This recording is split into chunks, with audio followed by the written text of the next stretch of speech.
नमस्कार साथियों, स्वागत है आप सभी का अनअकैडमी पर। मैं हूं अंकित अवस्थी। कैसे हैं आप? A very good evening. Hopefully आप सभी लोग बहुत अच्छे होंगे। फाइनली आप हमसे मिल ही गए हैं। कितने दिनों के बाद, कितना लंबा इंतजार करवाने के बाद आज आप लोग मिल रहे हैं। ये कैसे हो सकता है यार? आप लोग ऐसा क्यों करते हैं? इतना लंबा इंतजार कब से इंतजार कर रहा हूं। हैप्पी रथ यात्रा सभी को, हैप्पी रथ Yatra, Jagannath Yatra. Very good evening. Riya, Mohammad Irfan, Yatendra, Sanjay, Ranveer, Priyanshi, Arpit, Divyansh, Sudhir, Khushi, Verma, Ishita, Ashwini, धीरज, अंकिता, गुड़िया, नंदिनी, सभी साथियों को वेरी गुड इवनिंग।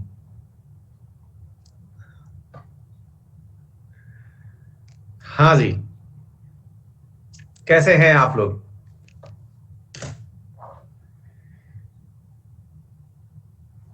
मैं कहाँ चला गया था? अरे मैं तो खुद ही ढूंढ रहा था आप लोगों को। कहाँ थे आप लोग?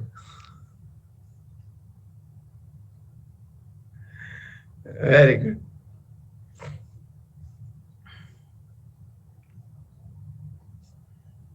अरे very good, very good. Hopefully आप सभी लोग बहुत अच्छे होंगे। चलिए, बहुत सही। तो शुरू करते हैं। आज मतलब इन सही मायने में कहा जाए तो आज इकोनॉमिक्स का रियल में फर्स्ट लेक्चर होने वाला है, क्योंकि इससे पहले जो लेक्चर हुआ था वो आज से कम 10 दिन पहले हुआ था और उस दिन केवल इंट्रोडक्शन था। तो जो विद्यार्थी लास्ट लेक्चर में थे तो भी ठीक है, नहीं थे तो भी ठीक है, क्योंकि वापस से कनेक्ट करने के लिए बहुत सारी बातें बतानी होंगी और वहीं से हमको शुरू करना भी होगा, है ना? तो यहीं से हम शुरू करेंगे इकोनॉमिक्स को आपके लिए। जानते हैं क्या कुछ खास है आज के सेशन में, और बहुत सारी बातें आपके साथ में आज करने वाले हैं। ठीक है ना? आइए। तो सेशन की शुरुआत में जैसा कि आप सभी को मालूम है कि इकोनॉमिक्स चल रही है और इकोनॉमिक्स के सेशन में बहुत सारी बातें आप सबसे करनी है। हाँ जी, आपको बहुत सारे फीचर्स दिख गए हैं। आपने भर भर के रेज हैंड में रेज भी कर दिया है। चक्कर ये है कि हम रेज हैंड में रेज तो ले लेंगे, लेकिन इतने सारे बच्चों के रेज हैंड है कि अगर हम ले लिए तो भैया मतलब पूरा सेशन उसी में चला जाएगा। तो ये मतलब फीचर हमारे लिए बना नहीं है। ठीक है? हाँ, तो हम केवल चटियाने वाला ऑप्शन ही यूज करेंगे। हाँ, देख रहे हैं आप लोग, बहुत अच्छी बात है। केवल चटियाइए जरूरत भर का। अदरवाइज पता चले कि रेज हैंड में हम ऑडियो क्लिक कर दिए बातचीत करने के लिए और लगे कि हम पूरा पूरा घंटा उसी में निकाल दिए। ऐसा नहीं हो पाएगा। हाँ, तो एक दिन हो, हाँ ये हो सकता है कि एक दिन भर के केवल उसी के लिए रखा जाए। हाँ, कभी मतलब once in a blue moon कभी ऐसा हो कि हाँ ऐसा करना हो तो कर लेंगे, है ना? हाँ, फीचर अच्छा है पर हमारी क्लास के लिए नहीं है ये फीचर, क्योंकि हमारी क्लास में अभी हम अगर गिनाएं कि हमारे पास रेज हैंड में कितने लोग हैं तो शायद 150 से ऊपर लोग रेज हैंड में जा चुके हैं। अब हम किससे बतियाएं बताइए आप, है ना? ये अच्छा है कि हम बातचीत करने का ऑप्शन है इसमें। आइए, तो फिलहाल के लिए हमने चैट के माध्यम से ही आप सबसे बहुत सारा प्यार ले लिया है और सेशन की शुरुआत हम कर रहे हैं। तो जो भी विद्यार्थी इस समय लाइव हैं उन सबसे कहना हमारा यही है कि आप लोगों को आज के इस सेशन में जो कंटेंट दिया जा रहा है आप इसे डाउनलोड कर सकते हैं। इसमें बढ़िया से आप रीडिंग लगा सकते हैं, उसका प्रिंट निकलवा सकते हैं, वगैरह वगैरह। ठीक है? चलिए, तो शुरू करते हैं आज के सेशन को। और आज के सेशन में जैसा कि आप सभी को ज्ञात है कि हम लोगों ने इकोनॉमिक व्यवस्था जो है, आर्थिक व्यवस्था है, उसे पढ़ने का निर्णय लिया था अंतिम लेक्चर में। बहुत सारी बातें सीखनी है, बहुत सारी बातों में हमने अंतिम लेक्चर जो इसी सीरीज का हुआ था उसमें आपको बताया था। क्या बताया था? कि भाई इकोनॉमिक्स अल्टीमेटली पढ़ते क्यों हैं, इसमें किस चीज के बारे में बात की जाती है। अर्थव्यवस्था के अंदर जो हम लोग शब्द यूज करते हैं, समाजवादी खुली अर्थव्यवस्था, पूंजीवादी अर्थव्यवस्था, प्लान्ड अर्थव्यवस्था, मिक्स अर्थव्यवस्था, ये सब अर्थव्यवस्था होती क्या है। ठीक है ना? तो ये सारी की सारी बातें हम इस चीज के अंदर करने वाले हैं। सबसे महत्वपूर्ण बात तो यही है कि इकोनॉमिक्स के अंदर जो शब्द है माइक्रो और मैक्रो, इनके बारे में भी हम सबसे पहली चर्चा करते हैं और उसके बाद में आगे की चर्चा करते हुए चलेंगे। तो ये इकोनॉमिक्स की बेसिक जानकारी है और इन बेसिक जानकारी के अंदर आपको कुछ बातें बतानी है। हम लोग किस प्रकार से आगे बढ़ेंगे, ये वाला जो सेशन आप देख रहे हैं, सोशलिस्ट, कैपिटलिस्ट, प्लान्ड और मिश्रित, ये चूंकि आज आप लेक्चर नंबर 2 में है, लेक्चर नंबर 1 में मैं ये सारी बातें सिखा चुका हूं। इन सब के बारे में बात करेंगे। और यहां से आगे ये money bill, treasury bill, treasury bill, ये क्या होते हैं, कैपिटल मार्केट क्या होता है, इसी प्रकार से प्राइमरी, सेकेंडरी, टर्शरी सेक्टर क्या होते हैं। हाँ, आज 8:30 बजे वाली क्लास भी होगी, बिल्कुल होगी साहब, बिल्कुल होगी, है ना। हाँ जी, बिल्कुल होगी। फिर इन्फ्लेशन क्या है, स्टैगफ्लेशन क्या है, अवसाद क्या है, रिसेशन क्या है, इन टर्म्स को हम सीखेंगे। इन्फ्लेशन कैसे होती है इस बारे में हम चर्चा करेंगे। वॉकिंग इन्फ्लेशन क्या है, रनिंग इन्फ्लेशन क्या है, गैलोपियन अर्थव्यवस्था क्या है, हाइपर इन्फ्लेशन क्या है, ये सारी बातें करेंगे, ठीक है ना। चलिए तो शुरू करते हैं। हाँ जी, बहुत सारे विद्यार्थी कह रहे हैं सर हमारा कॉल ले लीजिए प्लीज। भैया माफी चाहेंगे, बहुत ही ज्यादा माफी चाहेंगे, नहीं हो पाएगा हमसे, कतई नहीं हो पाएगा। केवल इंट्रो देते देते 5 मिनट हो गया, 40 मिनट का सेशन हम कुल रखते हैं। अगर हम कॉल ले लिए तो मतलब समझिए नहीं हो पाएगा, ठीक है। हाँ, एक दिन जिस दिन डाउट सेशन नामक सेशन आएगा, उस दिन एक दो लोगों को जो कि मतलब जल्दी से सबसे पहले क्लिक करेंगे ना, उन्हें उठा लेंगे हम, ठीक है। चलिए आइए शुरू करते हैं। तो जनाब बात ऐसी है कि हम इकोनॉमिक्स की बात कर रहे हैं, और इकोनॉमिक्स में दो शब्द हैं। एक शब्द है मैक्रो इकोनॉमिक्स और एक है micro economics. By the way, macro economics और माइक्रो इकोनॉमिक्स होते क्या हैं, इन्हें समझने से पूर्व मैं आपको यह बताना चाहूंगा कि जब इकोनॉमिक्स शब्द का व्यवहारिक रूप से उपयोग होता है, मतलब आप इकोनॉमिक्स में क्या पढ़ते हैं, यदि कोई आपसे पूछ ले कि भाई आपने इकोनॉमिक्स पढ़ा तो आपने अल्टीमेटली क्या सीखा, तो आप अपनी रूप से बताने लायक स्थिति में होते नहीं है। आप एक ही लाइन बोल रहे होते हैं, यार हमको सर ने बताया अर्थव्यवस्था कितने प्रकार की होती है, प्लान्ड अर्थव्यवस्था क्या होती है, लेकिन अल्टीमेटली आप ये नहीं बता पाते। जैसे ज्योग्राफी पढ़ी तो आप ये बता पाते हो कि यार ज्योग्राफी में ना हमने अर्थ की स्ट्रक्चर समझी, हमने कॉन्टिनेंट्स के बारे में जानकारी समझी। आप इंडियन पॉलिटी पढ़ते हैं तो आप बता पाते हैं कि भारत का संविधान कैसे बना, हम ये समझ पाते हैं। हम ये समझ पाते हैं कि आफ्टर ऑल किसी व्यक्ति के मूल्य क्या हैं, किस प्रकार से वो कार्य करता होगा, हम ये समझ पाते हैं। लेकिन जब इकोनॉमिक्स पढ़ते हैं तो हम ये नहीं कह पाते कि हमने अल्टीमेटली सीखा क्या। तो हम आपको आज वही बताने वाले हैं कि इकोनॉमिक्स में ब्रॉडली दो चीजें सीखी जाती हैं। एक सीखी जाती है वो चीजें जो कहीं ना कहीं हमारे जीवन को बड़े स्केल पर प्रभावित करती हैं, और कुछ चीजें ऐसी होती हैं जो हमें छोटे स्केल पर प्रभावित करती हैं। अब आप पूछेंगे बड़े और छोटे स्केल का क्या मतलब होता है, मैं बताता हूं। मान लीजिए मैंने आपसे कहा कि ये वाला फोन आपको मार्केट से परचेज करना, कोई भी एक्स फोन उठाया हमने कि एक फोन आपको मार्केट से परचेज करना है। लेट्स से मैंने इस फोन के बारे में बात करी कि भाई ये फोन आप मार्केट से परचेज कर लीजिए। अब आपने मार्केट से परचेज करने के नाम पे पूछा कि सर एक बात बताइए, ये मार्केट में उतने रुपए का बिकेगा जितना कि इसको बनाने की लागत आई होगी। हमने कहा ठीक है भाई, अब इसको बनाने की अगर लागत आई होगी तो उतने का ही ये मार्केट में मिलेगा। लेकिन क्या लागत के अनुरूप जो है वो आपको प्रोडक्ट मिल जाता है क्या, कि आपकी लागत आई उसके अनुसार आपने दाम तय कर दिए? बोले हाँ सर बिल्कुल, लागत आई उसके हिसाब से दाम। मैंने कहा नहीं, इस फोन को बनाने में लागत शायद ही मतलब जो कंपनी की वैल्यू है उससे बहुत कम वैल्यू आई होगी इसको लागत करने में, क्योंकि इसमें जो फीचर्स हैं वो इसके कंपिटिटिव और फोनों में बहुत सस्ते दामों पर उपलब्ध है। तो कहीं ना कहीं ये बात तो माननी पड़ेगी कि लागत से ज्यादा कुछ और भी है। यानी केवल कीमत के निर्धारण में, वस्तु के निर्माण में लगी हुई चीजें। हाँ भाई, कुछ विद्यार्थी बोल रहे हैं लैग आ रहा है।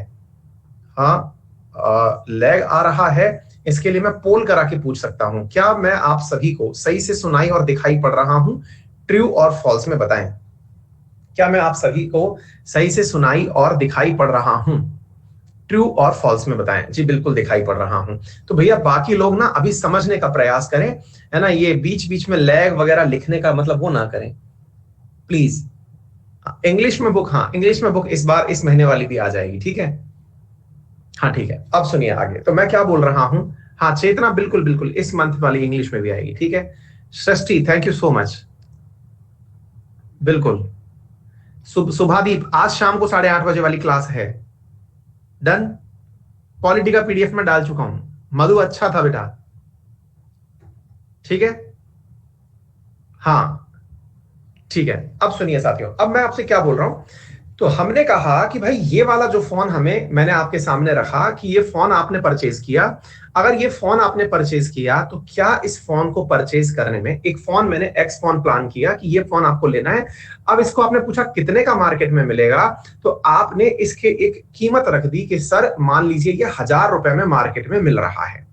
मैंने कहा यार 1,000 रुपए क्या इसको बनाने की लागत है, या फिर इसकी ब्रांड वैल्यू है, या फिर इसके अंदर जो कर्मचारियों ने काम किया उनकी मेहनताने हैं, या फिर कंपनी ने अपना इसमें से मुनाफा चेक किया, या डिमांड और सप्लाई को देखा गया। कौन सी चीज है जिसने इस वस्तु की कीमत को निर्धारित किया, है ना। एक विद्यार्थी बार बार लिख रहे हैं सर लास्ट में बता देना क्या राष्ट्रपति का वेतन आयकर से मुक्त होता है। मधु सिंह बेटा इसके ऊपर पूरा वीडियो बना चुका हूं, है ना, आप एक बार देख लीजिएगा। पूरा पूरा वीडियो बना चुका हूं राष्ट्रपति की सैलरी के ऊपर, पूरा पूरा वीडियो 2.0 पर मैंने कर दिया है ना। चलिए हाँ जी, तो अब सबसे बड़ा सवाल क्या बनता है, बोले अब हमको इस बारे में थोड़ी सी चर्चा करके बताइए। तो लीजिए सर जी, ये हो गया फोन, और इस फोन की कीमत में हमने देखा कि साहब इसको बनाने में 10,000 रुपए की कीमत लागत के रूप में आई। 10K मान लीजिए लागत आई बनाने में। अच्छा, लागत के साथ साथ इसको बनाने के साथ साथ यहां पर कर्मचारियों ने जितनी सैलरी ली वो 1,000 रुपए थी। 1K 1,000 रुपए कर्मचारियों ने इसको बनाने के अंदर लागत वसूली। इसके बाद में हमने जो इसमें इन्वेस्ट किया, उस इन्वेस्टमेंट में केवल लागत में 10,000 रुपए का सामान डला यही नहीं है, अपितु इसको लगाने के लिए मैंने बहुत बड़ी फैक्ट्री लगाई थी, और उस फैक्ट्री के अंदर जितना मेरा इन्वेस्टमेंट था, और वो इन्वेस्टमेंट जो था वो इन्वेस्टमेंट कहीं ना कहीं मुझे एक इंटरेस्ट भी पे करके देना पड़ रहा था, क्योंकि फैक्ट्री में केवल 10,000 रुपए ले जाने से फोन नहीं बन जाता। उस फैक्ट्री को बनाने में बड़े लेवल पर पहले इन्वेस्टमेंट किया गया होता है, बहुत सारा धन दौलत उसमें लगाया हुआ होता है, तब जाकर के कोई चीज बन के आती है, तो उसमें कोई ना कोई इंटरेस्ट भी लगा होगा, और अंत में कोई व्यक्ति जब इतना लगाएगा तो उससे कुछ धन भी कमाएगा। ये तो वो सारी चीजें हुई जिससे आपने सीधा सीधा मार्केट की कॉस्ट अनुमानित कर ली कि सर 10,000 रुपए मान लीजिए कि कॉस्ट थी इसको बनाने की, वेजेस इसमें 1,000 रुपए थे, इंटरेस्ट पेमेंट भी 1,000 रुपए रख लो, प्रॉफिट इसके ऊपर 1,000 रुपए रख लो, तो एक प्रकार से 13,000 रुपए में जाकर के सर ये किताब बन करके तैयार हो गई। ठीक है ना। चलिए तो अब हम आगे बढ़ते हैं। जब हमने 13,000 रुपए के अंदर एक फोन की या किसी किताब की या किसी भी चीज की, कोई कार की, कोई बोतल की, किसी की भी प्राइस रख ली, मैंने कहा भाई 13,000 रुपए में आपको एक फोन मिलकर के तैयार हो जाएगी। हाँ जी, अब भैया कृपया करके ना जब मैं पढ़ा रहा होता हूं आप और इंक्वायरी मत करा करिए सर बुक कहां से मिलेगी, क्या होगा, ये प्लीज क्लास के एंड में पूछ लिया करिए जो पूछना है ना। हाँ, और या फिर क्लास की शुरुआत में पूछ लिया करिए, है ना प्लीज। मतलब ये सब चीजें जो है ना क्लास के इस दौरान ना पूछा करें, फ्लो बिगड़ता है और मुझे अंत में आपकी चीजें भी देखनी पड़ती हैं, और परेशान होकर के फिर मैं आपका चैट ऑफ कर दूंगा, है ना। प्लीज मतलब ऐसा मत करिए। विद्यार्थी कह रहे हैं सर कमेंट को आप पिन कर दीजिए ताकि कुछ नहीं बोलेंगे। नहीं बेटा क्यों, मतलब ये काफी दिनों बाद आए हैं इसलिए हो सकता है कि सब लोगों को बोलने का मन कर रहा हो, है ना, थोड़ा सा समझ लीजिए, ठीक है ना। जिनको किसी भी प्रकार की इंक्वायरी वगैरह करनी है ना, ये मेरा टेलीग्राम चैनल है, इस पर आपको हर चीज की इंक्वायरी मिलती रहती है, मुझसे संबंधित हर जानकारी यहां पर रहती है। इसके अलावा क्लास के पढ़ते समय ना 40 मिनट बीच में डिस्टर्ब मत किया करो, क्योंकि फ्लो बिगड़ते ही ना मेरी स्टोरी में भूल जाता हूं कि मैं क्या पढ़ा रहा था, है ना। प्लीज ऐसा मत करा करें।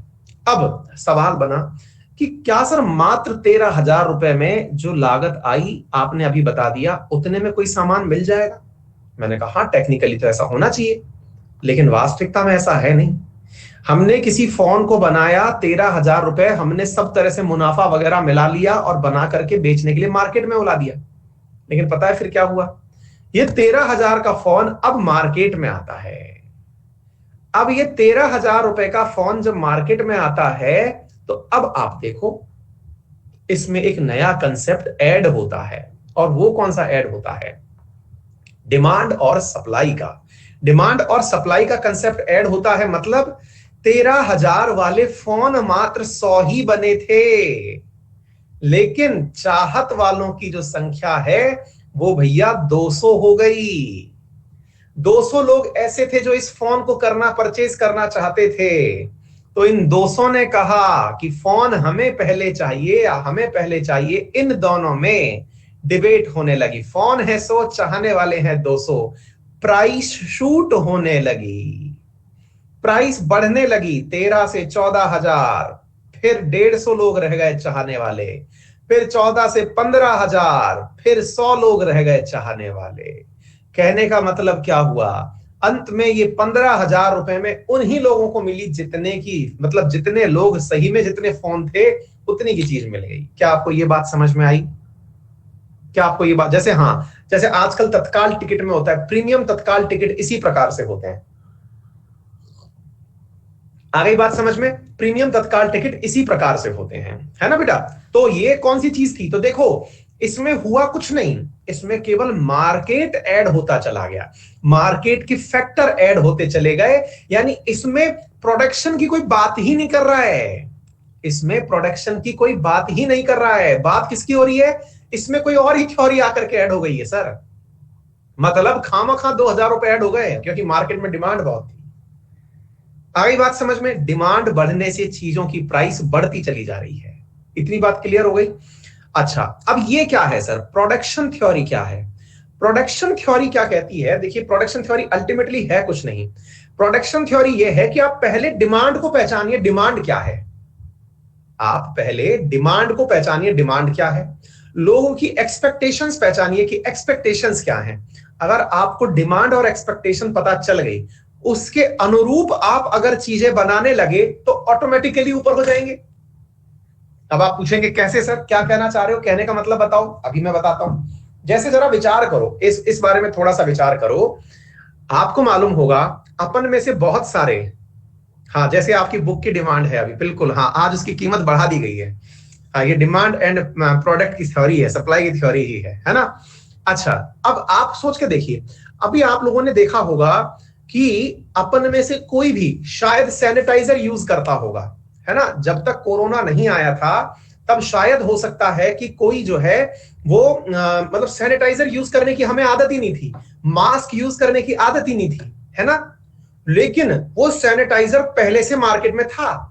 बहुत सारे लोग ऐसे हैं जो सैनिटाइजर यूज पहले भी किया करते थे, लेकिन जैसे ही ये पता चला कि सैनिटाइजर से कोरोना मरता है, भाई साहब एकदम शूट कर गई कीमतें। 50-50 रुपए की बोतलें कोई पानी मिला के बेच रहा है, कोई मतलब 10% एल्कोहल को ही उठा उठा के बेच दे रहा है। मतलब उठा उठा करके लोगों ने अनाप शनाप कीमतों में चीजें भेजी। ये क्या है? और ऐसा नहीं है कि जो घर में रखा था वही बेचा या फिर डिमांड सप्लाई का मामला बिगड़ा था, नहीं, ऐसा कभी नहीं हुआ। सैनिटाइजर के केस में तो ऐसा कभी हुआ ही नहीं कि मतलब वो डिमांड और सप्लाई गड़बड़ाई हो, नहीं हुआ। क्योंकि एल्कोहल तो अपने यहाँ पे लोगों ने दारू की दुकान में से निकाल के बेच दिया कि लो भाई इससे हाथ पांच लो। तो क्या था? Production theory. लोगों ने डिमांड के अनुरूप चीजें ड्रॉ कर दी, मास्क बनाए गए। मास्क में आपको पता है कि भाई अब डिमांड मास्क की है, तो मास्क बना बना के बेचे गए। N95 के नाम से लोगों ने पता नहीं वो डब्बे लगा लगा करके, वो प्लास्टिक का एक छोटा सा टुकड़ा जो मुश्किल से 1 रुपए का भी नहीं था, उसको लगा के N95 सीधा 90 रुपए का है। कपड़े के मास्क में भी वो मतलब वो प्लास्टिक का छोटा सा ढेपी सी लगाई आ रही है, उसको कोई लॉजिक नहीं है, बस वो लगाया और लीजिए सीधा 100 रुपए का। ये क्या थी? Production theory. आपने डिमांड को पहचाना कि मार्केट चाह क्या रहा है, ये है प्रोडक्शन थ्योरी। इसमें लागत वागत कुछ है ही नहीं, इसमें लागत वागत का कोई झंझट ही नहीं, कंसेप्ट ही नहीं है। लोग भैया लखपति हो गए, कुछ लोग तो करोड़पति हो गए। आपको मालूम है अभी अभी सेकंड वेव के दौरान ऑक्सीजन कंसंट्रेटर की चीजें आई। ऑक्सीजन कंसंट्रेटर राजस्थान में तो सरकार ने आपाधापी में 30,000 का कंसंट्रेटर 60,000 में भी ऑर्डर कर दिया कि भाई दे दो क्योंकि जनता मर रही है। आ गई बात समझ में? Production theory. यानी इस पर मार्केट की वो चीजें नहीं लगती हैं। कौन सी चीजें? कि लगाने में कितनी कीमत, बनने में कितनी कीमत, ये नहीं लगती हैं। ये सीधा मार्केट ओरिएंटेड है। आ गई बात समझ में? अच्छा, कॉस्ट ऑफ प्रोडक्शन। अब मान लीजिए क्या हुआ, आपको मालूम था कि भाई हम लोग जो हैं कॉस्ट ऑफ प्रोडक्शन में, देखिए हम लोगों को मालूम है जैसे कि भाई जो मजदूर है वो चीजों को बनाने की एक निश्चित कीमत लेता है। मान लीजिए कि भाई उसको फोन बनाना था, फोन के कर्मचारियों को एक निश्चित कीमत चाहिए थी, उनको 700 रुपए प्रतिदिन के हिसाब से तनख्वाह चाहिए थी, या 1,000 रुपए या 5,000 रुपए प्रतिदिन के हिसाब से वो लोग काम करते थे। होता है ना, हर मजदूर का अपनी एक डेली वेज होता है ना? अपन ने एक वेज रख दिया। लेकिन जरा सोच के देखो, आपको पता चल रहा है कि भाई साहब मजदूर मिल ही नहीं रहे हैं, क्यों? क्योंकि माइग्रेंट लेबर थे वो तो सब अपने घर चले गए, लेकिन आपको अर्जेंसी में काम करवाना है, कोई अर्जेंट काम पड़ गया, करने के लिए कोई नहीं मिल रहा है, तो जो है वो औने पौने दामों में काम कर रहा है। मतलब आपको अर्जेंसी में काम करना पड़ रहा है, तो आपने मार्केट के सामान्य नियमों को तोड़ दिया। क्या आपको मेरी बात समझ में आ रही है? यानी कि कॉस्ट ऑफ प्रोडक्शन जो है वो आपकी बढ़ गई। जैसा मिल रहा है, आपने लॉकडाउन 1 और 2 में बहुत सारे लोगों को, जैसे मेरे लॉकडाउन 1 और 2 दोनों में ही कंस्ट्रक्शन चला है, मुझे मालूम है कि मैंने मतलब वो जो 700 वाली लेबर है उसको 800 रुपए भी दिए हैं, 900 रुपए भी दिए हैं कि हाँ भैया काम कर दो क्योंकि अर्जेंट है। क्योंकि पहले लॉकडाउन में ये ऑफिस बनवाया ताकि आप लोगों की क्लासेस घर से हो सकें। उससे पहले तो हम जयपुर से बैठ के काम लेते थे ताकि क्लासेस निर्विघ्न रूप से हो सकें। सेकंड वाले के दौरान फिर आपकी बुक निकालनी थी, तो बुक के लिए एक ऑफिस बनाया कि भाई ताकि वो काम हो सके, तो भाई अर्जेंटली पहले ऑफिस बनाया गया ताकि वहां बुक का काम चल सके। तो कहने का मतलब यह कि आप जब अर्जेंसी में काम कर रहे हैं तो कॉस्ट ऑफ प्रोडक्शन इंक्रीज होता है। क्या आपको बात समझ में आ गई? तीसरा होता है लेबर इकोनॉमिक्स। अब ये क्या कहती है साहब, लेबर की भी क्या कोई इकोनॉमिक्स होती है क्या? हाँ भाई, क्यों नहीं होती है? क्यों भाई? मांग आपूर्ति, क्या आपको लगता है कि केवल और केवल, अब आप में से कई लोग पूछेंगे सर कॉस्ट ऑफ प्रोडक्शन से किस प्रकार अलग है लेबर इकोनॉमिक्स? दोनों बातें बताता हूं। दोनों ही चीजें अल्टीमेटली एक में ही जुड़ती हैं, लेकिन क्या आपको मालूम है जब घर में, आपको मैं बताता हूं, चलो एक बहुत बढ़िया बात बताता हूं।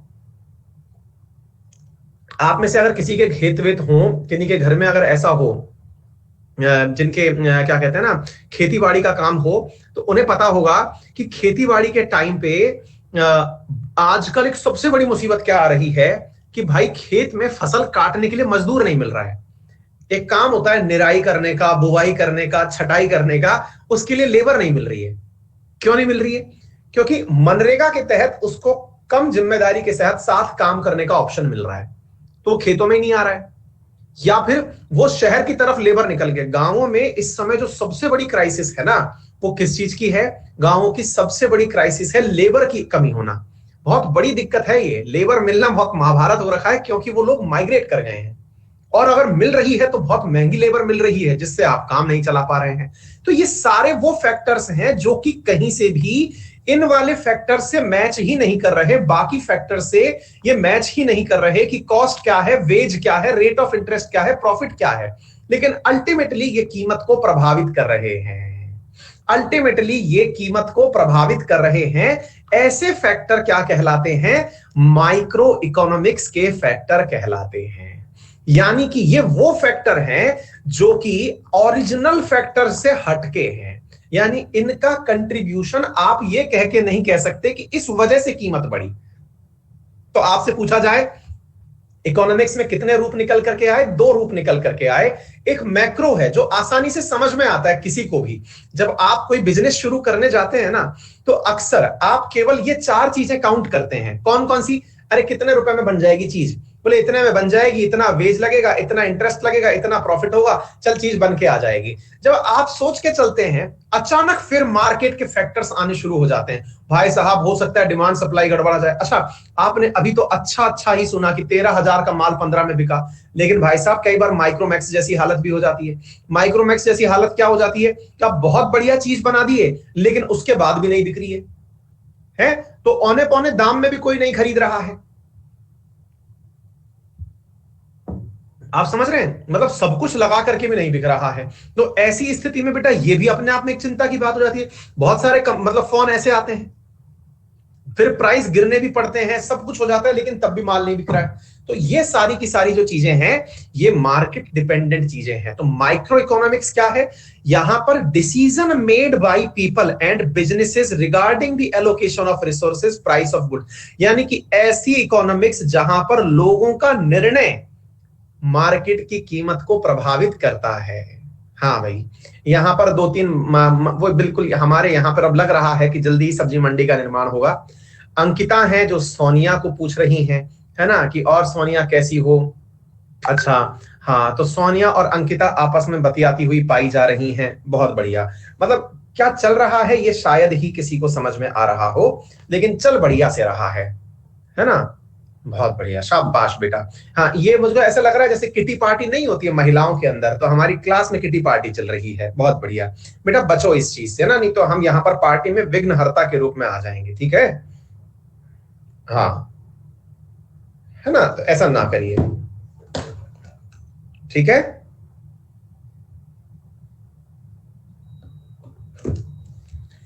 हाँ जी, चलिए, तो उम्मीद है आपको समझ में आ गया होगा। तो यहां पर क्या हुआ कि यहां पर बहुत सारी चीजें ऐसी, अच्छा, और बहुत सारी बातें ऐसी होती। अब जैसे मान लीजिए अपने इंडिया में मर्सिडीज, ऑडी, बीएमडब्ल्यू ये बिकने आती हैं। तो मर्सिडीज, ऑडी, बीएमडब्ल्यू जब इंडिया में बिकने आती हैं तो उनके साथ होता क्या है, उनकी जो कीमत है ना, जो बनाने के अंदर कीमत आई है, वो तो बहुत कम है। वो तो बिल्कुल होंडा सिटी जितनी कीमत है।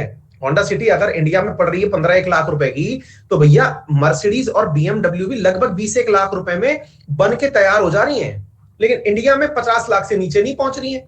क्यों नहीं पहुंच रही है? क्योंकि इंडिया की सरकार ने कुछ ऐसे डिसीजन कर दिए जो टैक्सेशन की वजह से उसकी कीमत बढ़ा दे रहे हैं। उस पर लगा दिए बहुत सारी चीजें, टैक्सेशन लगा दिए उसके ऊपर। ये कौन से फैक्टर्स हैं? Micro economics. तो माइक्रो इकोनॉमिक्स क्या है? जो लागत से हटकर के है। आ गई बात समझ में? इसी प्रकार से it focuses on the supply that determine the price level of economy. It focuses on the supply, market की डिमांड और सप्लाई से। It uses the bottom up approach strategy to analyse the economy and it tries to understand human choice and resources allocation. आदमी चाहता क्या है, इस चीज को देख करके ये सी चीजें निर्धारित की जाती हैं। तो अब आपसे कोई पूछे कि बताइए माइक्रो और मैक्रो में क्या फर्क है, तो सीधा सा अंतर यह है, माइक्रो में असल में लागत कंसीडर की जाती है। यानी कि जब इकोनॉमिक्स की बात होती है तो इसमें लागत, यहां पर वो फैक्टर्स जिन्हें आसानी से पहचाना जा सकता है उन्हें कंसीडर किया जाता है। और माइक्रो इकोनॉमिक्स में मार्केट का बिहेवियर, डिमांड एंड सप्लाई, सरकार के निर्णय, यानी कि अन्य कारक जो प्रभावित कर सकते हैं उन्हें निर्धारित किया जाता है। आ गई बात समझ में? तो मार्केट जो आजकल चल रहा है वो माइक्रो इकोनॉमिक्स बेस्ड चल रहा है, मैक्रो इकोनॉमिक्स बेस्ड मार्केट नहीं चल रहा है। अगर आज कोई इकोनॉमिक्स पढ़ने की बात करता है कि मैं बहुत बढ़िया इकोनॉमिस्ट हूं, तो इसका मतलब यह है कि उसे माइक्रो इकोनॉमिक्स की पकड़ बहुत अच्छी है। कोई व्यक्ति केवल यह बता रहा है कि कितने का सामान कितने में पड़ेगा, तो आजकल ये काम तो अकाउंटेंट कर ले रहा है। क्या आपको मेरी बात समझ पा रहे हो? अगर कोई व्यक्ति ये बोल रहा है ना कि मैं बहुत बढ़िया से ये पहचान लेता हूं माल कितने का बन के आएगा, भैया तुम बहुत बढ़िया अकाउंटेंट हो, आप अच्छे इकोनॉमिस्ट नहीं हो। क्योंकि आपने तो केवल ये बता दिया कि ये सामान कितने का बन के आएगा, कितने में सब कुछ तैयार हो जाएगा। इकोनॉमिक्स इन्वॉल्व है इसके अंदर। आगे बात समझ में? लेकिन इसमें पैसा कैसे कमाया जाएगा या कितने का माल कितने में बेच के कमाया जाएगा, जैसे आज पेप्सी और कोको कोला अपने फॉर्मूले नामक जो उसका फॉर्मूला है उसे बचा करके रखी हुई हैं, ताकि ये जो 1 रुपए की कोल्ड ड्रिंक है इसे आसानी से 15 रुपए में बेच सकें। तो 1 रुपए की चीज 15 रुपए में बेचने की जो कला है, ये माइक्रो इकोनॉमिक्स है। यानी माइक्रो इकोनॉमिक्स बनाने की लागत से प्रभावित नहीं होती, उसके अलावा अदर फैक्टर्स के बारे में अध्ययन करती है। तो माइक्रो इकोनॉमिक्स क्या है? जो माइक्रो इकोनॉमिक्स है वो सेक्टर्स के अंदर उन चीजों को पहचानती है जो क्या करती हो, जो क्या पहचानती हो, जो कि ये पहचानती हो कि कौन सी चीज बहुत ज्यादा मतलब प्रभावित कर रही है मार्केट को। क्या बात, आपको मेरी बात समझ में आ गई? ठीक है ना? चलिए आगे बढ़ते हैं। एक है माइक्रो, एक है मैक्रो। मैक्रो मतलब बड़ा और माइक्रो का मतलब सूक्ष्म। ठीक है। खुली अर्थव्यवस्था और बंद अर्थव्यवस्था, इसके बारे में मैं आप लोगों को बाद में मतलब लास्ट वाली क्लास में बता चुका हूं। ठीक है बेटा, तो ये मैंने आपको सारी की सारी बातें लास्ट वाले लेक्चर में बता दी थी। उम्मीद है आप लोगों को वहां से वो चीजें याद हो जाएंगी। ठीक है पंकज, कोई बात नहीं बेटा, सही कर लेना। आपको पता चल रहा है ना अगर कुछ गलती है उसके अंदर टाइपिंग में, तो उसको सही कर लेना। ये मार्केट क्या होता है, मनी मार्केट, ये मैं बाद में बताऊंगा, लेकिन उससे पहले उससे भी एक बुनियादी चीज है जो मुझे आपको बतानी है, और वो क्या है? हाँ जी, राकेश बर्णवाल कह रहे हैं सर शॉर्ट में जल्दी से एक बार रिपीट कर दीजिए। बेटा इसको ना जब वीडियो खत्म हो जाए तो 2x स्पीड पर जल्दी से देख लेना, है ना बेटा? तो उसमें 5 बार रिपीट करने की सुविधा भी होगी, क्योंकि रिकॉर्डेड वीडियो भी देख सकते हो। आइए आगे बढ़ते हैं। अब सवाल पूछा गया है कि इकोनॉमी के सेक्टर कौन कौन से हैं। बिल्कुल फरमाइशी गाने चल रहे हैं यहाँ पे, चित्रहार चल रहा है। सर शॉर्ट में रिपीट कर दीजिए, सर इसको थोड़ा सा और शॉर्ट में कर दीजिए। गजब बात चल रही है यार, मतलब नवाबी की हद हो गई है।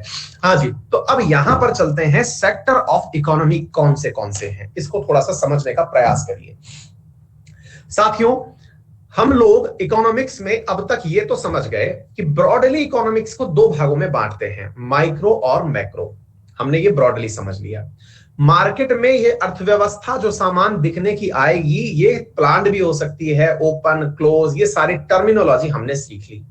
लेकिन हम कौन से सेक्टर में डील करते हैं, इनको ब्रॉडली कुछ भागों में विभक्त कर दिया गया है। क्या मीनिंग है इसका? हाँ भाई, कुछ विद्यार्थी बफर बफर फिर से लिखना शुरू कर दिए हैं, बफर और लैग लिखना शुरू कर दिए हैं। हाँ भैया, ये हो सकता है नए फीचर के कारण ऐसा हो रहा हो। रुकिए, हम एक बार रिफ्रेश कर देते हैं।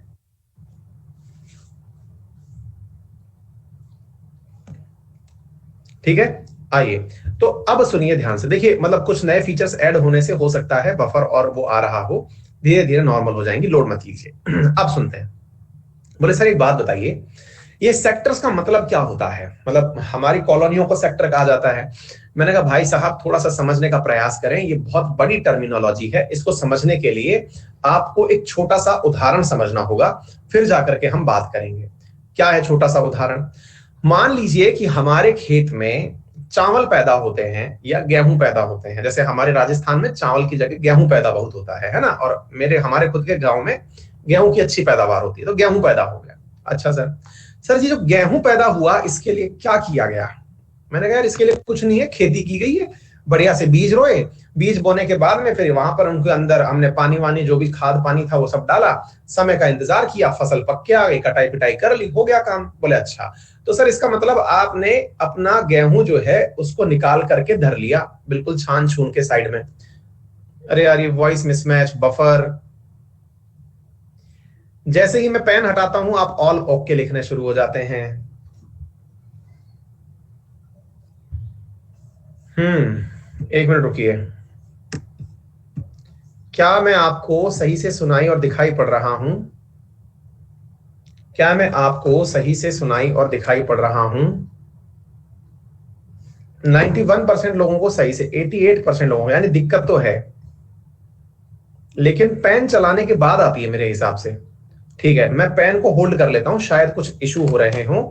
मैं बिना पेन चलाए बोलता हूं, है ना। वो पेन चलाता हूं तो होता होगा, कई बार ऐसा होता है ना। कोई बात नहीं, बीच बीच में कभी ऐसी टेक्निकल एरर हो जाती है। मतलब ये हम थोड़ा सा समझदारी से काम करते हैं। हो सकता है अभी मतलब एप्लीकेशन भी अभी अपडेट हुआ है ना, तो हो सकता है कुछ एरर आ रही हो, कोई बात नहीं। अब सुनिए ध्यान से। तो मैंने कहा कि भाई हमारे खेत के अंदर क्या हुआ, गेहूं पैदा हुए। हमने गेहूं को भाई अनाज के मतलब उसमें कैरी बैग में, कट्टे में, बोरी में पैक करके साइड में रख लिया। बोले ठीक है सर, अब क्या हुआ? अब कुछ विद्यार्थी कह रहे हैं सर अभी भी दे रहा है, बफर हो रहा है।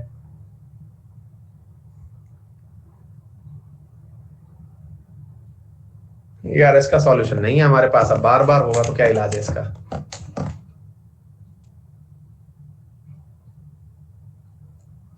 सब ठीक है। हाँ, तो अब क्या हुआ कि भाई हमने ये अनाज पैदा कर लिया।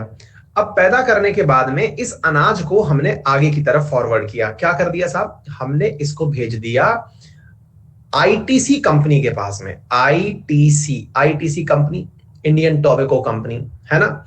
इसने बढ़िया से इसके ऊपर क्या किया, इसकी चनाई पिसाई जो भी करना था, सफाई, वो सब करी, और करने के बाद में इसका बना दिया आशीर्वाद आटा। कौन सा आटा बना दिया? आशीर्वाद। आशीर्वाद आटा बना करके साहब इन्होंने पैकेट में पैक कर दिया। क्या क्या काम किया इसने? गेहूं तो हमने पैदा किया, लेकिन इसने इसके अंदर थोड़ी सफाई वगैरह की, इसको पीसा मशीनों से, और मशीनों से पीस करके इसको कन्वर्ट कर दिया आशीर्वाद आटे के अंदर, है ना। मैंने जब गेहूं पैदा किया था, तो मुश्किल से मुझे 10 रुपए किलो, 15 रुपए किलो, 18 रुपए किलो, अच्छा भाव था तो 20 रुपए किलो, 20 रुपए किलो के अंदर मैंने गेहूं बेच दिया। लेकिन जब आशीर्वाद आटे में ये तब्दील हुआ तो ये 40 रुपए किलो के हिसाब से आटा मिलने लगा। जितना गेहूं लिया उतना ही आटा कन्वर्ट हुआ, लेकिन उसके बावजूद भी क्या हुआ, 40 रुपए किलो के हिसाब से आशीर्वाद आटा मिलने लगा। अब एक विद्यार्थी कह रहे हैं 10 केजी 320 रुपए का। हाँ, तो जो भी भाव है, हम आगे बात समझ में, लगभग डबल तक पहुंच गया। ये जो काम हुआ जिसमें मशीन इन्वॉल्व हुई, क्या चीज इन्वॉल्व हुई? मशीन इन्वॉल्व हुई ब्रॉड रूप से। हो तो ये भी सकता था कि हम केवल फसल बोते, हाँ, वो तो ये भी सकता था कि हम अनाज बेच देते, लेकिन लोगों को तो आटा चाहिए था ना, क्योंकि लोगों को आटे से ब्रेड बनानी थी, बिस्कुट बनाने थे, जो भी था वो सब करना था। अच्छा, अब क्या चलते हैं, आशीर्वाद आटा बिक भी गया। अब पता है क्या हुआ, आपने आटा परचेज कर लिया, आप बढ़िया से भोजन खा लिए, कर लिए, कोई दिक्कत नहीं है। लेकिन अब यहां पर आपके पास कॉल आता है। क्या कॉल आता है, आपके पास कॉल आता है कॉल सेंटर से कि सर आपको भोजन, आपको आटा पसंद आया कि नहीं आया। आपके पास कॉल क्या आता है, सर आपको आटा कैसा लगा, बढ़िया लगा, आपको मजा आया, मतलब खाना खा के आनंद आया कि नहीं आया सर। आपका दिमाग एकदम सेट हो गया कि यार ये बहुत सही है, मतलब इस बात का भी फीडबैक लिया जा रहा है ना, इस बात का भी फीडबैक लिया जा रहा है कि हमें खाना अच्छा लगा कि नहीं लगा, है ना। कॉल सेंटर से कॉल आया, मतलब देखो भाई, पैदा अनाज किया हमने, बेचा इन भाई साहब ने, फीडबैक ये कमा रहे हैं और इसकी सैलरी ले रहे हैं। आई बात समझ में, आपको पता है ये लोग जो है ना यहां बैठ करके, इनका तो कुछ भी खर्च नहीं हुआ, केवल एक फोन का चार्ज लगा है। तो बोले भैया इनको भी कमाई हो रही है। कमाई क्यों हो रही है भाई, नौकरी चल रही है इनकी बढ़िया। नौकरी कैसे चल रही है सर इनकी, अरे भाई सैलरी पर हैं ये लोग। और मैं मजेदार बात बताऊं, आपकी गेहूं के पैदावार में जो मजदूर आपने लगाए थे ना, वो हद हद से हद 450 रुपए प्रतिदिन के हिसाब से लगाए थे आपने खेती में। लेकिन ये जनाब जो यहां पर बैठ के काम कर रहे हैं ना, मरे से मरा 1000 रुपए प्रतिदिन ले रहे हैं, ये 1000 रुपए प्रतिदिन। बोलो, आई बात समझ में।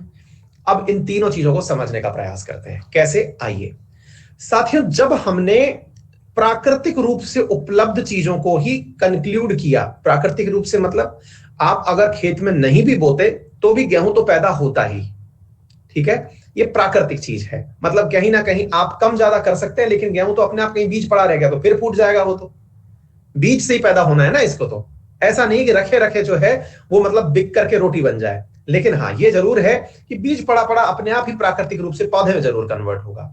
ये सारी चीजें प्राइमरी सेक्टर कहलाती हैं, प्राथमिक क्षेत्र की गतिविधियां कहलाती हैं। कौन सा सेक्टर कहलाती हैं, प्राइमरी सेक्टर कहलाती हैं, प्राथमिक क्षेत्र की व्यवस्था कहलाती हैं। पहले थम्स अप करिए, इतनी बात समझ में आई। प्राइमरी सेक्टर क्या है, जो प्राकृतिक रूप से उपलब्ध होता हो, चाहे वो गेहूं यानी कि फसलें हों, अनाज हो, या फिर इसके अलावा माइंस में मिलने वाला सामान हो। माइंस बोले तो जो हम खान में से चीजें निकाल रहे हैं, चाहे वो मतलब आयरन निकाल रहे हो, कोयला निकाल रहे हो, या फिर पेट्रोलियम पदार्थ निकाल रहे हो, ये तो सब पड़ा है ना, आपने थोड़ी पैदा किया है इनको, ये तो ऑलरेडी है ना। रिन्यूएबल एनर्जी हो, ये सब पड़ा है ऑलरेडी, आप उनको निकाल रहे हैं, बस नेचुरली अवेलेबल है, इसमें आपने कोई दिमाग नहीं लगाया। दिमाग लगा के आपने इनको परिवर्तित अगर कर दिया किसी चीज में, दिमाग लगाया, और वो दिमाग मशीनी दिमाग था, मशीनी दिमाग था या टेक्नोलॉजिकल दिमाग था, तो इस प्रक्रिया को जिसमें मशीन का उपयोग हुआ, आप इसे सेकेंडरी कह देते हैं। क्या कह देते हैं, सेकेंडरी। आप में से कई लोग कहेंगे सर ऐसे तो गेहूं को जब हमने साफ करके निकाला तो मशीन लगानी पड़ी थी हमको, तो थ्रेसर लगाना पड़ा था हमने, है ना, मतलब वो थ्रेसर लगाया था, उसने साफ करके पूरी तरह से अनाज पैक कर दिया, मशीन तो इसमें भी लगी। मैंने कहा भाई अगर नहीं भी लगाते तो भी आप अनाज निकाल लेते, अगर आप कुछ भी नहीं करते तो भी आप निकाल लेते, अनाज निकाल लेते, बस थोड़ी मेहनत ज्यादा लगती। लेकिन आप अनाज को आटे में नहीं तब्दील कर सकते, आटे को, अनाज को आटे में बिना किसी तकनीकी सहायता के नहीं बदल सकते, चाहे पत्थर से रोले चलाने पड़े, कैसे रखा रखा गेहूं जो है वो घुन लग जाएगी तो आटे में जरूर बदल जाएगा, लेकिन उसके अलावा वो आटे में नहीं बदल पाएगा। क्या आपको मेरी बात समझ में आ रही है? यानी कि मानव जो है वो बिना मशीनी सहायता के आटे में उसे तब्दील नहीं कर सकता, फिर चाहे वो चक्की चला के बनाए, लेकिन बनाएगा जरूर। आ गई बात समझ में? तीसरी चीज, जहां पर कोई वस्तु विनिमय हो ही नहीं रहा है, कोई वस्तु विनिमय हो ही नहीं रहा है, उसके बावजूद भी बिना मशीन के सब काम हो गया, मशीन से हो गया, उसके बावजूद एक व्यक्ति है जो कि आपसे आपका फीडबैक ले रहा है, आपको सर्विसेज दे रहा है, आपको सिखा रहा है कि रोटी कैसे बनाएं। मैं आपको बताऊं, YouTube पर आप सर्च करें कि रोटी कैसे बनाएं, तो इस पर वीडियो डले हुए हैं। मतलब भारतीय सभ्यता में रोटी बनाना सबसे आसान चीज मानी गई है। उस पर वीडियो में मिलियंस व्यू हैं कि रोटी कैसे बनाएं, वो सर्विस है। अब बताइए आप, और लोग देखते हैं यार, मजेदार बात ये मिलियंस में व्यू हैं। आप सोच के देखिए मैगी कैसे बनाए, मिलियंस में व्यू हैं, बताइए आ गई बात समझ में। तो कहने का मतलब यह है कि ये क्या कर रहे हैं, चूना लगे ना फिटकरी, ये रंग भी चोखा आए। जैसे हम लोग क्या कर रहे हैं, अब हम अपने ऊपर आते हैं, अभी सीधा सीधा सबके ऊपर आ रहे हैं। ये वाला जो सेक्टर है जिसको खुद से कुछ भी नहीं लगाना, ये केवल ज्ञान दे रहा है, ये टर्सरी सेक्टर है। जैसे हम अपनी बात करते हैं, मैं टर्सरी सेक्टर का व्यक्ति हूं। टर्सरी सेक्टर का मतलब देखो, किताब किसी की, क्योंकि भाई मैंने जो कंटेंट आज तक पढ़ाई करी, चाहे मैंने इकोनॉमिक्स पढ़ी, इकोनॉमिक्स में जो बातें लिखी वो एडम स्मिथ ने लिखी हुई बातें हैं, जॉर्ज मेनार्ड केन्स की लिखी हुई बातें हैं, उनको मैं पढ़ के सुना रहा हूं। मेहनत तो किसी और की है ना, कर मैं रहा हूं। अच्छा, ऐसे ही मैं टेक्नोलॉजी किसी की, लैपटॉप किसी का, कंटेंट मतलब ये पेन किसी और कंपनी का, ये किसी और चीज का, मैं तो केवल एक्सप्लेन कर रहा हूं। क्या आपको मेरी बात समझ में आ रही है? तो ये क्या है, सर्विस प्रोवाइडर हूं मैं। डॉक्टर्स क्या कर रहे हैं, डॉक्टर्स ने चिकित्सा विज्ञान में आपको जो नॉलेज है, जो चीजें पढ़ी हैं, इधर उधर पेड़ पौधों में बनी हुई दवाइयां हैं, वो देने का काम किया, सर्विस दे रहे हैं वो आपको। आपने कहीं पर जाने का निर्णय लिया, आपने सोचा कि भाई राजस्थान चलते हैं, उदयपुर घूम के आएंगे। उदयपुर घूम के आएंगे, बढ़िया से आप होटल में रुके, होटल वाले ने बढ़िया कमरे की व्यवस्था कर दी। आप उदयपुर घूमने गए थे, होटल घूमने नहीं गए थे। लेकिन कमाई किसकी हुई, होटल वाले की। उसने आपको क्या दी, सर्विस। क्यों? क्योंकि उदयपुर थोड़ी बनाया था उसने, उदयपुर तो ऑलरेडी था, आप उसे घूमने गए थे, उसने आपको सर्विस उपलब्ध करवाई। क्या आपको मेरी बात समझ में आ रही है? उम्मीद है आपको बात समझ में आ गई हो कि सर्विस क्या है। क्लियर है? तो तीन चीजें हुई, पहली प्राइमरी सेक्टर, दूसरी सेकेंडरी सेक्टर, तीसरा है ये जो सेक्टर है आपका टर्शरी सेक्टर। अब एक सेक्टर और भी है जिसके बारे में हमने यहां नहीं लिखा है, दैट इज क्वार्टरनरी सेक्टर, है ना। अब ये क्या है, ये है आईओटी बेस्ड, आईओटी बेस्ड एक सेक्टर ड्रॉ हो रहा है जिसे क्वार्टरनरी सेक्टर कहा जा रहा है, चतुर्थक सेक्टर कहा जा रहा है। आपको हो सकता है कहीं और भी मिल जाए, ठीक है ना। अब आप पूछेंगे कैसे सर, वो कहां पर है? तो देखिए मेरे प्यारे साथियों, क्वार्टरनरी सेक्टर क्या होता है, इंटरनेट ऑफ थिंग्स के आधार पर। अब ये क्या है, कौन सी थिंग्स हैं ये, अब मैं आपको इनके बारे में बताता हूं। साथियों, आजकल ऐसे सेक्टर्स भी बन गए जिसमें शायद आदमी की जरूरत भी ना पड़े, आर्टिफिशियल इंटेलिजेंस से सारे काम हो जाएं। आज जैसे मैं केवल सीरी बोलता हूं, सीरी बोलते ही सीरी तुरंत ऑन हो जाती है, गूगल बोलता हूं गूगल ऑन हो जाता है। ये जितनी चीजें मैं बोल रहा हूं ये तुरंत काम कर रहे हैं। मुझे टेक्निकली सर्च करने के लिए शब्द यूज करते समय बिना किसी इंसान के वो काम हो जा रहा है। अगर हमने किसी इंसान की मदद भी सर्विस में नहीं ली, केवल तकनीकी सहायता से ही हमने इंसानों वाला काम भी करवा लिया, इसे आर्टिफिशियल इंटेलिजेंस कहते हैं। इसे हम आर्टिफिशियल इंटेलिजेंस कहते हैं।